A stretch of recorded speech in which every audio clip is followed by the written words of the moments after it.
Voilà. Que Denise Fampou a fait arranger. Voilà, la mère de Tu sais que j'aime beaucoup Denise Fampou, hein? Voilà, la mère de Douala deuxième, non, c'est elle, non? Oui. Bon, quand on dit la mère, là, c'est la mère de la mairie ou la mère de la maison. Ou c'est parce qu'on dit chaque fois la mère. Oui, mais tu peux dire la mairesse si tu veux. La mairesse, La mairesse, oui, ça se dit également la mairesse.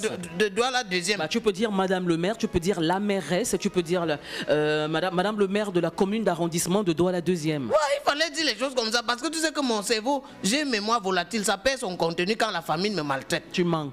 Tu vois un peu, non? Je ne vois rien du tout. Tu ne vois pas. Alors raconte-moi, Piment Noir, cette fois-ci, c'est le locataire qui a embrouillé le bailleur. Bah, qui allait chercher le bailleur? Tu te rappelles de l'affaire où je parlais la dernière fois qu'il pleuvait, j'ai suivi une fille sur la moto pour aller me retrouver derrière au cimetière là-bas. Oui. Parce que je voulais absolument savoir ce qui se passait avec les mini-jupes. Oui, elle allait retrouver un locataire qui... Voilà, et ça finit par le pied du bailleur qu'on avait attrapé dans le plafond. On ne sait pas. Son pied a plongé à travers le plafond. Oui, parce qu'il a cassé le contre-plaqué, le pied s'est arrivé et on a crié bandit. Et le locataire a attrapé le pied. Le locataire a attrapé le pied. Maintenant, il se passe que dimanche-ci là. Oui.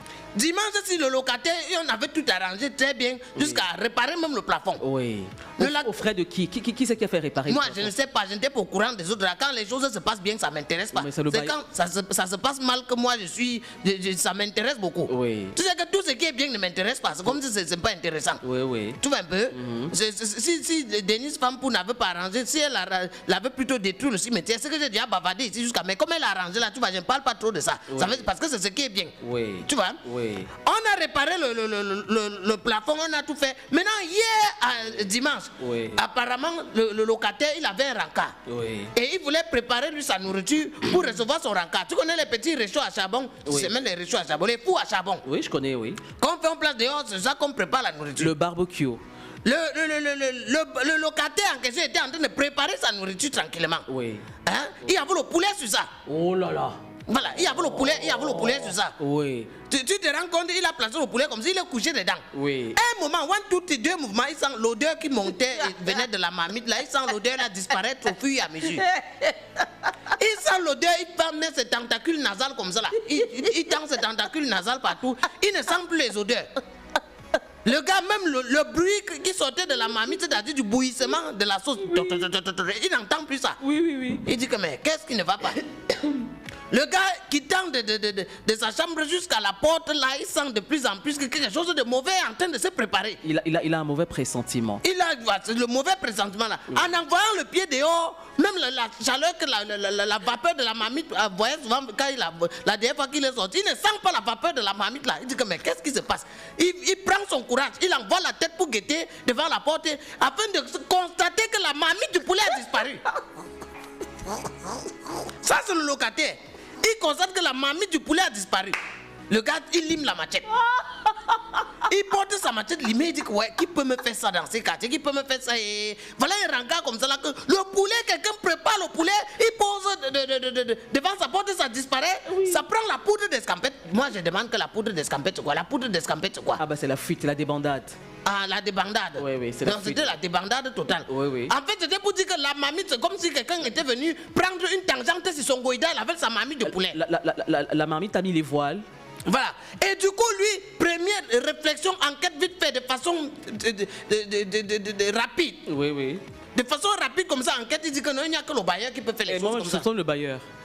Le gars a très vite soupçonné le bailleur avec tous les problèmes que j'ai eu avec le bailleur ici là. C'est que celui qui a voulu me rembourser la pièce parce que j'ai fait les gens l'ont tapé dans ce quartier, on a cru que c'était un bandit. Ouais.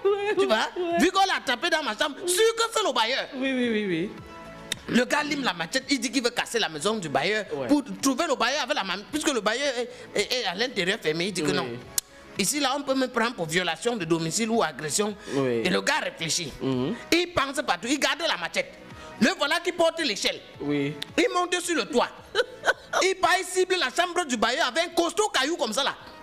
Il lance sa pec sur le toit, sa pec sur le plafond, ça entre loin dans la chambre du bailleur. Le gars descend, il fuit. Quand il descend, il fuit, le bailleur sort maintenant, il dit que c'est la sorcellerie. La pluie tombe maintenant en morceaux de cailloux. Voilà.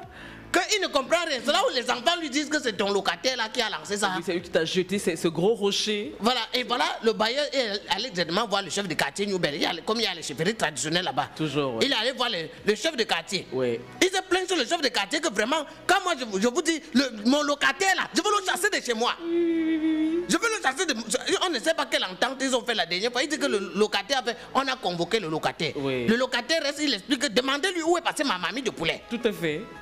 Que demandez-lui où est passée ma mamie de poulet. Le locataire, il raconte toute la scène. On mène les enquêtes où les enfants disent que non. En fait, même une fille, c'est une femme qu'on a vu venir porter la mamie du poulet. C'est une femme qui a volé la marmite. Bah, c'est une femme qui a porté et la femme a porté, on l'a laissé faire parce qu'on se disait que bon, comme c'est une femme qui porte la mamie, ça n'a attiré les soupçons de personnes. Ça a attiré l'attention de personnes, oui. Maintenant, on a demandé au locataire de réparer le toit du bailleur, de rédiger les lettres d'excuses pour donner au bailleur et venir à la chefferie donner les casiers de biens. En plus de sa mamie de poulet qu'il a perdu. Le locataire qui me dit que non, vraiment, ce quartier-là, qui a la poisse là-bas. Oui. Tu ne peux pas vivre en paix 2 semaines dans un quartier si ce n'est pas le bailleur que tu attrapes son pied, casse ton plafond pour te retrouver chez toi. C'est ta mamie de poulet que tu as préparé qui disparaît. Il disparaît. Et dans tout ça, il me dit que dans tout ça, le bailleur ne paye jamais rien. Ouais. La seule chose qu'on a fait au bailleur la dernière fois, on l'a seulement bastonné un peu, croyant que c'était un bandit avant de remarquer que c'était le bailleur.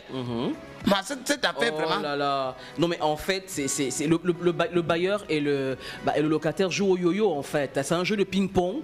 Et donc pour résumer, le locataire a cru que c'est le bailleur qui avait subtilisé sa marmite de poulet, sa délicieuse marmite de poulet rôti qui mijotait sur le barbecue dans la cour, ça faisait plop plop. Ouais. Plop plop. Et il s'élevait de là un fumet qui chatouillait et caressait agréablement les narines du locataire. Et puis subitement, il ne sentait plus le fumet et il a eu un mauvais pressentiment. Et quand il sort de sa maison, il se rend compte que la marmite a mis les voiles, la marmite s'est carapatée. Bon, je pense que sur le coup, il a pensé que c'était un fantôme puisqu'il y a un cimetière à côté qui avait volé sa marmite de poulet. Et puis ses soupçons se sont donc portés sur le bailleur parce qu'il avait le sentiment que le bailleur peut-être que lui avait gardé de la rancune. Et puis il a fait comme le bailleur lui avait fait. Il a percé son toit à l'aide d'un gros pavé, d'une grosse pierre.